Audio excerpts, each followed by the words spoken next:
Bonjour à tous, bonjour Eva. Après l'interruption de l'été, cette nouvelle émission du Digital JT Echo va faire un point sur les événements qui se sont déroulés ces dernières semaines. Bonjour Patrick, oui l'actualité a été vraiment remplie. On commence par ce qui s'est passé dans les entreprises de sécurité en France. Je pense que l'information la plus importante par sa signification stratégique, c'est le rachat d'Alsea par ASSA ABLOY.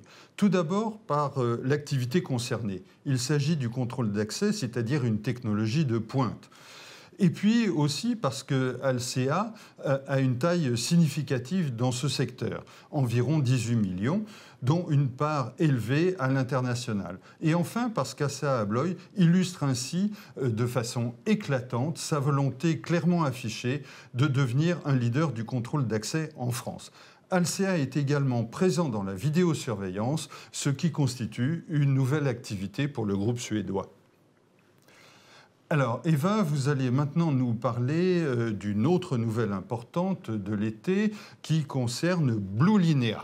Oui, c'est la prise de contrôle majoritaire du numéro 5 français de la téléassistance par le groupe de prévoyance Apicil, qui pèse plus de 3 milliards d'euros. Ses clients sont des particuliers, environ 1,8 million et plus de 51 000 entreprises. Apicil a précisé qu'il voulait acquérir les titres qu'il ne détient pas encore en lançant une OPA sur Blue Linea. C'est un gros changement sur ce marché très porteur en raison du vieillissement de la population et de la crise sanitaire qui a mis en évidence les insuffisances des EHPAD. De votre côté, Patrick, vous allez évoquer Vitaprotech qui a été très actif cet été. Oui, deux événements stratégiques pour ce leader de la sécurité électronique dirigé par Eric Thor. Tout d'abord, le rachat de Foxstream, un spécialiste des logiciels d'analyse vidéo, qui complète l'offre déjà bien pourvue de Vitaprotech dans ce qu'on appelle la vidéosurveillance intelligente. Et puis, dans la foulée, Vitaprotech a conclu un accord en juillet pour changer d'actionnaire, contrôlé jusqu'à présent par le fonds d'investissement Euraseo. Il va passer dans le giron d'Apax Partners afin d'accélérer encore ses acquisitions. Alors, on passe à un tout autre secteur maintenant, Eva, la cybersécurité. Dans cette profession extrêmement mouvante, il faut signaler l'initiative du constructeur aéronautique Airbus. Ces diverses activités de cybersécurité ont été regroupées dans une seule filiale, baptisée Airbus Protect.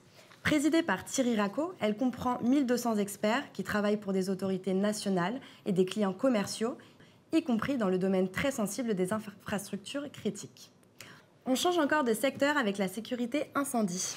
Eris, un poids moyen de cette profession très structurée, réalise les deux premières acquisitions de toute son histoire. Ipsi et AC2C pèsent un total de 20 millions d'euros et vont faire passer la taille de l'entreprise à plus de 65 millions d'euros. Sous la présidence de Ludovic Goeta, la société familiale fondée en 1974 par son père Alain Goeta s'appuie depuis l'année dernière sur le fonds Shakers Capital. On passe à la rubrique nomination maintenant. Frédéric Allot a été nommé directeur de l'innovation chez Ceris, leader de la surveillance humaine.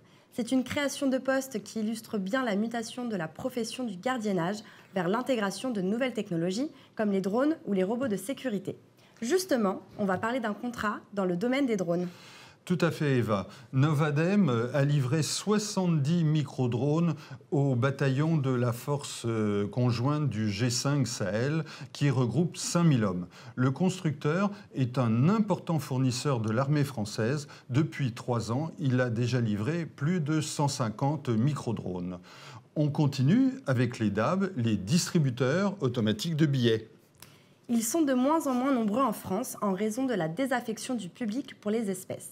Ils sont concurrencés par les ventes en ligne et par le paiement sans contact. Conséquence, le parc a baissé de 2% en 2021 pour revenir à 47 850 machines.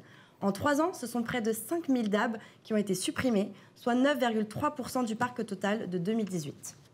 On finit par l'actualité internationale. Alors, c'est un événement majeur dont nous avions déjà parlé dans les précédentes émissions.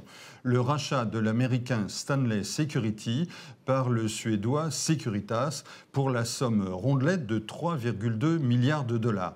Cette fois-ci, l'opération est finalisée après l'obtention de toutes les autorisations nécessaires. Les activités rachetées, rebaptisées Securitas Technologies, regroupent de la sécurité électronique et de la télésurveillance. Elles représentent 1,7 milliard de dollars, 8000 personnes et 200 agences. Avec cette opération, le groupe américain Stanley met fin à sa diversification dans la sécurité sur laquelle il avait beaucoup misé dans les années 90. Voilà pour ce tour d'horizon complet. Je vous dis à très bientôt pour notre prochaine émission. Au revoir à tous et au revoir Eva. Au revoir Patrick.